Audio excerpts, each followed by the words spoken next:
Kadir Allah'ım, senden dilegim bar men. Muhammed ümmetin penağında sakla. Bu dünyada sen berensin bize de. Yalvarayan haramlı yollardan sakla. Sevgili dinime çıkmayın karşı. Şeytanın uğruna gitmekten sakla. Söyüp bu yalancının mülkü malını, imanımı terk edip gezmekten sakla. Hak Allah, men sana çeksizdir sevgiyim. Cehennem odundan yanmaktan sakla. Parzlam öňümde bolup dur bergiyim. Parzımı bitirmän ölmekten sakla. Ahiret gününde kazanzam sevgiyim. Kabr azabını çekmekten sakla. Dinim için şirin canım dediğin yoğuz gazabımı görmekten sakla. Sırat köprüsüne münen mahalı.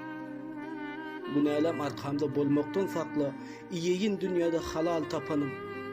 Keyfi sapa sürüp ölmekten sakla.